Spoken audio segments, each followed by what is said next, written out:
నమస్తే అమ్మా. నమస్తే అమ్మా. అమ్మ, తమలపాకు చెట్టు. హ్మ్. దీని మీద ఎన్ని చెట్టు కాదు అది తీగ. తమలపాకు తీగ. హ్మ్. ఎన్ని ధర్మ సందేహాలు అనుకుంటున్నారమ్మా? ఎన్ని ప్రశ్నలు చూశానో నేను దీని మీద. ఆ, సో ఖచ్చితంగా మీతో మాట్లాడాల్సిన విషయం ఇది అనిపించింది నాకు. ఆ, ఇంట్లో పెంచుకుంటూ ఉంటాం. ఇంట్లో కూడా తీగ కదా పాకేస్తా ఉంటుంది. ఆ. ఆ చెట్టు నుంచి మనం ఆకులు తీసుకోకూడదని, అయ్యో తమలపాకు మనం ఆ చెట్టు నుంచి మనం తినకూడదని ఒకటి. ఇంకా చెట్టుకి ఏదన్నా ఆ చెట్టు ఎండిపోవటం కానీ కుళ్ళిపోవటం కానీ ఏదన్నా జరిగితే ఇంట్లో అపచారం జరుగుతున్నట్టు. హ్మ్. దాన్ని తుంచి మనం దేవుడికి పెట్టకూడదు అనేది ఒకటి. లేదు పెట్టొచ్చు స్వామికి అని.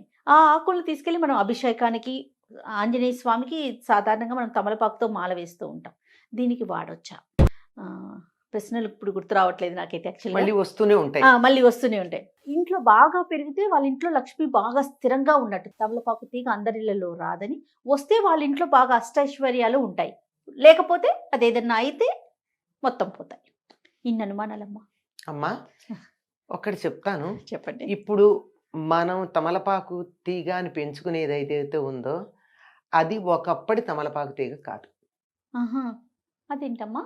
మనకు తమలపాకు చాలా సన్నగా ఇలా ఉండి ఇలా సన్నని కొసతేరి ఇలా పొడుగ్గా ఉంటుంది. అవును, లేత ఆకుపచ్చ రంగులో ఉంటుంది. అవును. ఆకు ముదిరితే కూడా ముదురు షేడున్న లేత ఆకుపచ్చ రంగే ఉంటుంది. ఇంచుమించుగా ఇంచుమించుగా గట్టిగా ఉంటే ఇలా వాడిపోతుంది. కానీ ఇప్పుడు మనకు దొరికేటటువంటి తమలపాకులు, మన ఇంట్లో పెంచుకునేటటువంటి తమలపాకులు ఎట్లా ఉంటాయి? ముదురు రంగు ఆకులు ఉంటాయి. డార్క్ గ్రీన్ లో ఉండవు. అవును, అవును. పైగా కొన్నిటికైతే లోపల కాడలు కూడా రెడ్డిష్ గా కనపడుతూ ఉంటాయి. అవును, తీగ తాలూకు కాడ కూడా రెడ్ గానే ఉంటుంది, లేదా డార్క్ రంగుల కలర్ లో ఉంటుంది. ఇది వేరు తమలపాకు. ఈ కొన్ని చెప్పే జాతే కాదంటారా? అంటే జాతిలో వెరైటీ జనరేషన్ తేడా ఉంటాయి కదా. ఇప్పుడు వంకాయలు ఎన్ని ఉన్నాయమ్మా? అదే కదా, అట్లాగనమాట వెరైటీ. అట్లాంటిది ఈ చెప్పిన చాలా నియమాలు ఏవైతే ఉన్నాయో అవన్నీ ఆ తమలపాకు పనికొస్తాయి. ఆ తమలపాకు చాలా తీగ కూడా ఎంత నాజుగ్గా ఉంటుందంటే, ముందు అవిసి చెట్లను పెడతారు తమలపాకు తోటల్లో. అవిసి చెట్లు చాలా త్వరగా పెరుగుతాయి. అవిసి చెట్లకి పెద్ద కొమ్మలు కూడా ఎక్కువ ఉండవు. అట్లా కొమ్మలు ఒకవేళ వస్తున్నా వాటిని చిన్నతనంలో కట్ చేసి పొడుగ్గా పెరిగేటి చేస్తారు. చేసి ఒక్కొక్క అవిసి మొక్క మొదట్లోనూ తమలపాకు తీగ పెడతారు. పెడితే ఆ అవిసి మొక్కకి అలా చుట్టుకుని పైకెడుతూ ఉంటుంది అనమాట. ఆ వెళ్ళేటటువంటిది లేతగా ఉండగానే తీస్తారు. అందుకే లేత తమలపాకులా ఉందేనో పదం వాడతాం. గట్టిగా తీసుకొచ్చి ఇట్లా పెడితే అది వాడిపోతుంది. అవును, కొంచెం వేడి దరిదాపుల్లోకి వెడితే. మనం ఇలా బిరుసుగా పెళుసుగా ఉండే తమలపాకు ఏదైతే ఉందో అది ఇందులో ఉన్న ఒక వెరైటీ అంతే. మన పెరుగు తోటకూర, కొయ్య తోటకూర, పిచ్చి తోటకూర, చిలక తోటకూర ఎన్నున్నాయో అట్లా అనమాట. ఇప్పుడు మనకి పెరుగు తోటకూర కాడ వాడిపోయింది అంటాం. ఇట్లా కోసి అక్కడ పెడితే వంట చేసే లోపల అరగంటలో కాడ వాడిపోతుంది ఆకులును. మరి ఆ పిచ్చి తోటకూర తెచ్చి 3 రోజులు అక్కడ పెట్టినా అది వాడదు. ఏం కాదు. ఈ తేడా ఉంది. Right, okay. ఈ తమలపాకు గురించి చాలా రకాలైన ఊహలు ఉన్నాయి, అపోహలు ఉన్నాయి.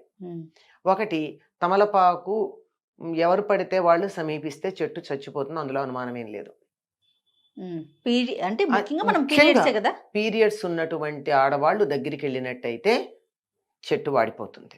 ఇది ప్రధాన. అందుకే ఆడవాళ్ళను అసలు తమలపాకు తోటల్లోకి రాని ఎరుకూలికి.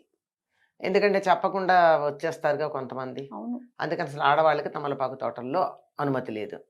అంటే వెంటనే కొంతమంది ఆడవాళ్ళు తమలపాకులు వేసుకోకూడదండి, తోటలోకి రానిరు. ఇది దానికి ఏం సంబంధం లేదు కదా. సంబంధం లేదు. అయితే నాతో ఒకళ్ళు వాదించారు, మా ఇంట్లో నేను తమలపాకు పెట్టుకున్నానండి, నేను పీరియడ్స్లో కూడా వెళ్ళి చెట్టాకులకు వస్తాను, నాకేం కాలేదు అని. అంటే ఒక చమత్కారంగా చెప్పాలంటే నీలాంటి మొండిదిలే అని అన్నా విషయం అది కాదు. ఇది ఆ తమలపాకు కాదు, ఇది క్రాస్ బ్రీడ్ వెరైటీ. ఇప్పుడు కలకత్తా ఆకులు, కారపాకులు ఎన్నో ఉన్నాయి కదా. మనం మామూలుగా తమలపాకులు మనకి కారాకిళ్ళీలకు వేసే వేరు, కలకత్తా పాన్ వేరు, మీనాక్షి పాన్ వేరు, అవునట, చాలా ఉన్నాయి అమ్మా. సుమారుగా 100 రకాలు ఉన్నాయి తమలపాకులు తాంబూలాల్లో. ఒక్కొక్కటి 250-300 రూపాయలు ఖరీదు చేసేటటువంటి తాంబూలం ఒక కిళ్ళి ఉంది, మీకు తెలుసా? తెలీదు, కానీ చాలా రకాలు ఉన్నాయని తెలుసు నాకు. ఒక్కటి ఇప్పుడు రేట్లు తెలియదు. 15-20 ఏళ్ల క్రితం 200, ఇప్పుడెంతో నాకు తెలియదు. ఎక్కువే ఉంటుంది. అక్కడి నుంచి మనం తీసుకుంటే మనం మామూలు కిళ్ళి కూడా దగ్గరికి వెడితే కూడా సీదాపాన, ఇది ఇంకో పాన, మీఠా పాన, మిఠాపాన. మీఠా పాన, సీదాపాన, చాలియానా ఏవో చాలా అడుగుతాడు కదా. అవన్నీ తీసుకుంటే ఈ వెరైటీలన్నీ అక్కన పెడితే ఒక్కటి మీఠా పాన్కి నేను చెప్పినటువంటి మన లేత తమలపాకు పడతారు.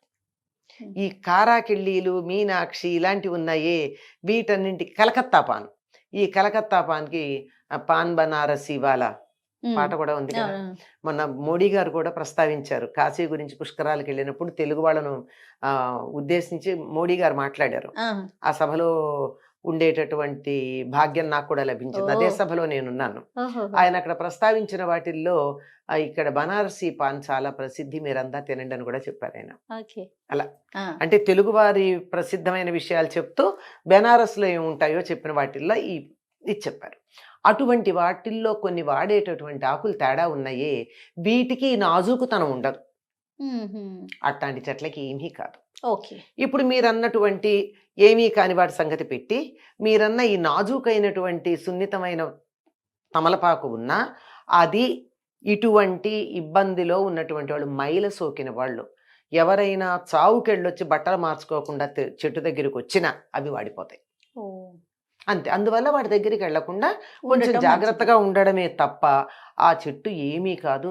ఒకవేళ ఎండిపోయింది అనుకోండి, అవన్నీ 1-2 ఏళ్ల కన్నా ఉండవు. అట్లాంటప్పుడు ఎండిపోతే ప్రమాదం ఏంటమ్మా? లక్ష్మీదేవి వెళ్ళిపోయినట్టు ఇంటికి అశుభము ఏమీ లేవమ్మా. అయితే ఒకటి ఏం చేస్తారంటే, సాధారణంగా తులసి గాని ఇది గాని అవి వాడిపోతే అశుభం అనుకున్న వాళ్ళు ఏం చేస్తారు, ఒక ఏడాది అవ్వగానే అందులో మళ్ళీ ఇంకో మొక్క పెడతారు. పాత మొక్క ఎండిపోతుంది, కొత్త మొక్క ఉంటుంది. అమ్మా అది ఒక కుండీలో నుంచి కొంచెం పక్కకు వచ్చి అక్కడ మట్టి ఉంది అనుకోండి, మళ్ళీ అక్కడ వచ్చేస్తుంది. అక్కడ వచ్చేస్తుంది. దీన్ని తీసి అందులో పెట్టేసుకోండి. మీ కుండీలో ఎండిపోయిందన్న బెంగ మీకు లేదు. ఈ విత్తనాలు అందులోనే పడేస్తే అవును ఆ కోటలోనే పాత మొక్క ఎండిపోగానే కొత్త మొక్కలు వస్తాయి. ఎప్పుడూ నీకు నిండుగా ఉండాలి, తులసి కోటలో మొక్క ఉండాలని చెప్పిన ఉద్దేశం తప్ప, ఏ కారణంగా ఎండిపోతే నీకు ఏదో దరిద్రం వచ్చింది అని భయపెట్టేసి ఆత్మహత్యలు చేసుకునే స్థాయికి తీసుకొస్తే ఎట్లాగమ్మా? అవునమ్మా అవును. అశుభం.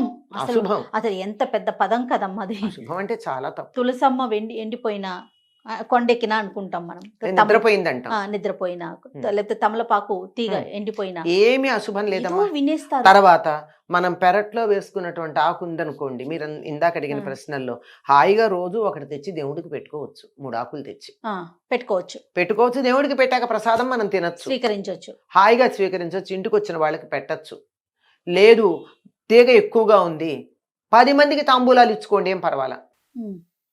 చేసే అమ్మాయి ఏదో శ్రావణ మాసంలో, ఆషాఢ మాసంలో నేరుడు మేము తాంబూలాలు ఇచ్చుకోవాలమ్మా, త్వరగా పెడతానంటే, మా తమలపాకులు కొనుక్కోకమ్మా, నేను మా ఇంట్లో ఆకులు ఇస్తానని చెప్పించి పంపించాను. అంతే సింపుల్ కదమ్మా. అది అందులో ఈ ఆకుల్లో బిరుసుగా ఉండే ఆకులకి ఏమీ వర్తించదమ్మా, సున్నితంగా ఉండే ఆకులకు వర్తిస్తుంది. ఇవి తినచ్చు, అవి తినచ్చు, తప్పేం లేదు. అవి కొంచెం నాజుకు, ఇవి కొంచెం మన స్థాయి, అంతకన్నా ఇంకేం లేదు. అంతేకాని ఏమీ వెంగపడాల్సిన పని లేదు. అసలు ఇలాంటి వాటితో మన జీవితాలని, మన భవిష్యత్తుని, మన ఫ్యూచర్ని ఇవా నిర్ణయించేది. మా అసలుకి ఏం లేకపోయినా చుట్టుపక్కన ఎవరో ఒకరు అనటంతో అదొక టెన్షన్ లాంటిది క్రియేట్. అసలు వాళ్ళని ఎడ్యుకేట్ చేసుకుంటూ పెడితే సరి. మనం వాళ్ళని అనే బదులు మనమే వాళ్ళని ఎడ్యుకేట్ అయితే కాదమ్మా, వాళ్ళు మనంటే మనం బాధపడే బదులు వాళ్ళని ఎడ్యుకేట్ చేద్దాం.